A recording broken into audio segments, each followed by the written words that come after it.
Let's talk now about what online marketing should you be doing. Well, I kind of already started to talk about that. You really need to update your website for search engine optimization and conversions. You need to make sure that it's mobile friendly.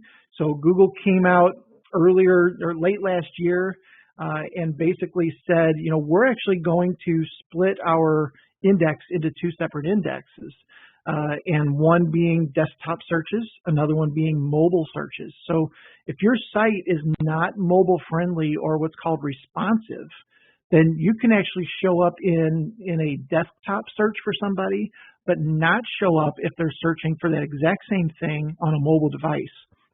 And that includes tablets and, of course, phones. So having a mobile-friendly site is huge nowadays. You really should get active in SEO as far as ongoing things such as link building, building content, creating different things, whether that's YouTube or writing blogs or things like that. You need to optimize for Google Maps. So I mentioned this earlier. You need to visit google.com/business, claim your listing if you haven't already, optimize that listing, put your hours in there, upload a bunch of pictures, really optimize that out the best you can. And then the next part of that is called citations. And citations are mentions of your business on other websites around the world with your address and your phone number. And they might have a link or they might not, but Google's smart enough to know that if somebody mentions your business with the address, that's a citation or a vote, really, for your website. Another part of that is link building, and a little technical, but the more links that you have pointing back to your business, the more votes you have. So the more votes you have, the higher you're going to rank. So link building, we'll talk a little bit more about that. It's a huge part of search engine optimization and a huge part of just your overall presence online.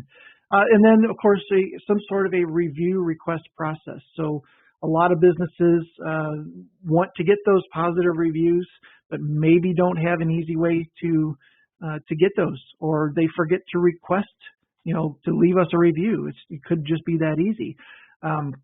It's important that you get active on the different social media networks. We'll talk a little bit more about that a little bit later on. Facebook, Twitter, Google+. Obviously you can't get on all of these, but you should have some sort of a plan in place. You should also be leveraging email marketing. So, you grabbing that list of emails from all of your clients, past clients, people that are coming to your site and raising their hand in some sort of way. You need to be leveraging that, whether it's with a newsletter or outgoing offers, and you can even use email addresses in Facebook-related ads, which is a pretty cool way to do it. So definitely important to be grabbing those email addresses when you can.